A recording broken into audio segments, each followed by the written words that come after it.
I'm Daniel Cutting, professional football freestyler and 4-time Guinness World Record holder. I've always wanted to find out what it takes to be a professional footballer, but not just that, what it actually takes to be the best. From training with some of the pro athletes and working with some of the top coaches and technical experts, I'm going to work out how you can get those marginal gains in order to give you the edge to be the best.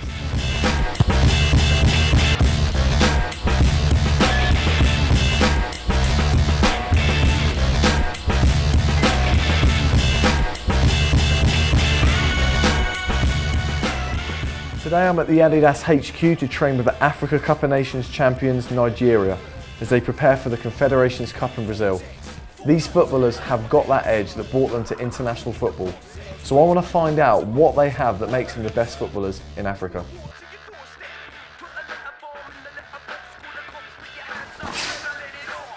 So it's 6:15 in the morning, early start for these professionals, but I'm up, I'm ready to go. A little bit nervous, didn't sleep that well actually last night. Don't know whether it's nerves or excitement, but I'm about to go and meet the team for the first time. Let's do it.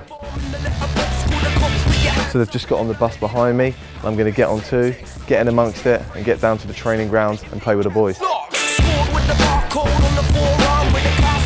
Privilege to be here, man. It's not every... I know, man. Rectify. Hell, express yourselves.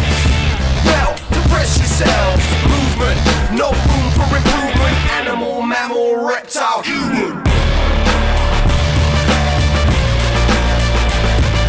So what would you say are the qualities that make a great attacking midfielder? What would you say that you've got which just makes you the best? I have the speed. Speed? The skills. And strong person. Strong player. So speed, strength, and good first touch. Good quick feet. Quick feet.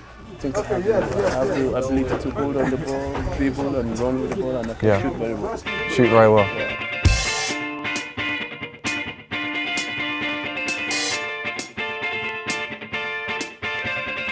Try and get the ball, one touch.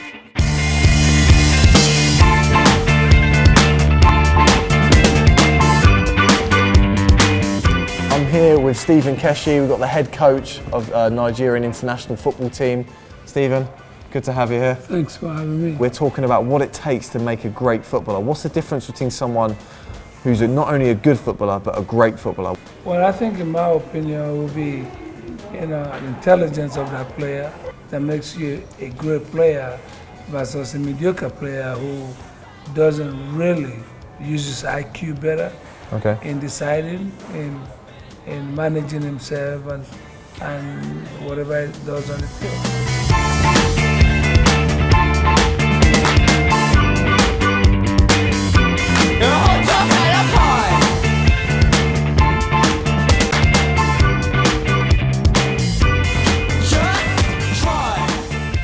Amazing, hey, great to be able to train with the boys a little bit, that was awesome. Showed him a few skills as well, and to be fair, he showed me a couple, he was decent. They're about to go into their full session now. I'm going to take a little back seat and just watch from the stands.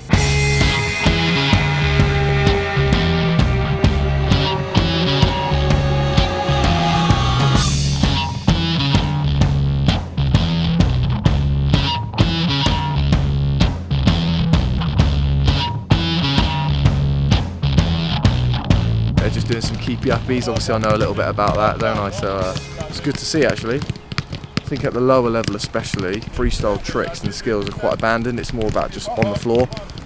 So it's good to see they're taking time to just knock the ball up and bring it down on the chest. But obviously this is the highest level, so you can expect it.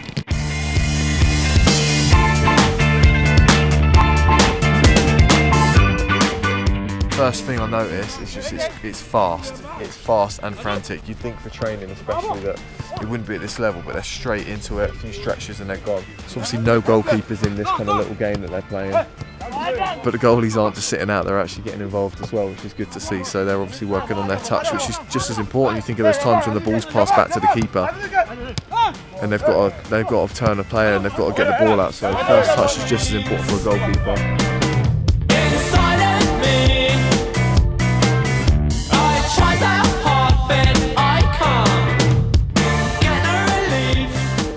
One of the drills that you were doing was a long ball over the top and then a first time control. Mm-hmm. Tell us a little bit about that drill and why that drill is so important, first touch control. It is very important. I think, my own opinion, in any football player's ability to have that first touch, because that first touch, first ball control determines a lot of things that you can do with the ball.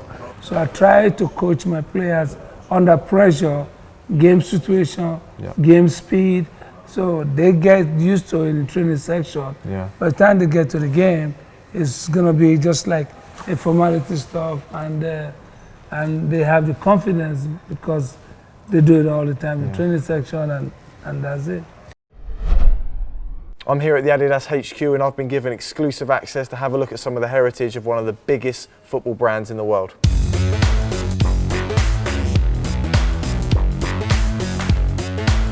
So here you've got the Adidas Predator, been around since 1995 and made kind of famous from Zidane and Beckham in their heyday when they were playing.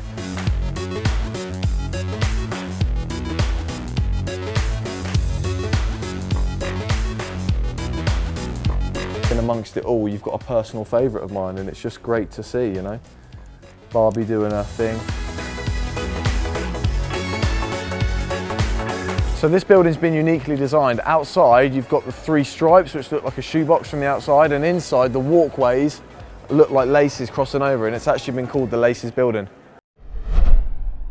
And the session today, you were happy with the training session? Obviously, I was there, had a little play around as well, showed the boys a few skills, didn't I? Yeah, you know, it's good to see a different ball skills that you came around to show, which is good. You know, flick the ball with your head, chase the ball.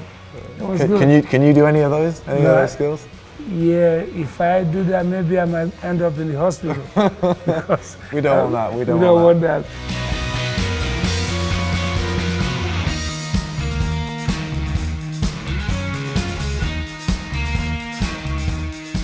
What advice do you have for the Nigerian team? What advice do I have? Yeah. That's a good question. That's a good question. He's asking me what advice I've got for the international Nigerian team. Obviously, you'll know better than I do, but in a game situation, the first touch, making some notes. If you can have a great first touch, then that means you're in the space and then find the next player. So I think just keeping on working on their touch is key. Just report this back to the team later on.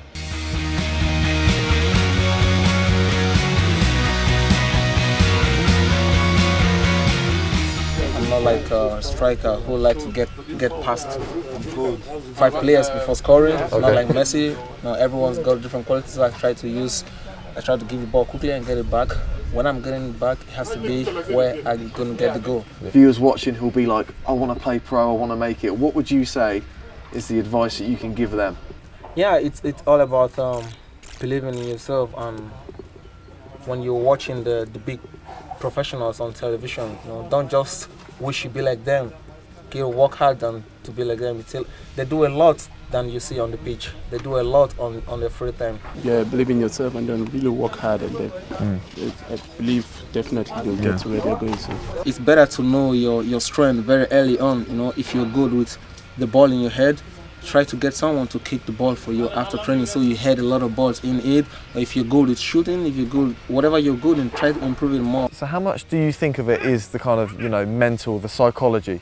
How much of it is, you know, is that side of it? It's great. Yeah? The psychology is great because the coach is doing a lot of work on them. He wants them to believe in themselves. He wants them to believe that they can be the best in the world. What are your aspirations for the Confederations Cup? What do you think your chances are? We're not going there just to go there and watch. We're going to go there and You want to do it, don't you? You want to, yeah. Yeah. Tough group though, isn't it? With Spain in there and Uruguay. But I think we're equal to the task. Fantastic day here at the Adidas HQ in Germany. Brilliant to meet the Nigerian national team. Hope you've enjoyed it as much as I have. Still got loads to learn, but I'm really enjoying it so far. Make sure you subscribe to Copper 90 in order to not miss out on any future episodes of Control. See you next time. I'm hoping to find out how you can make those marginal gains to give you that edge to be the best. Oh my.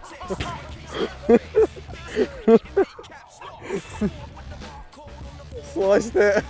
Sliced it.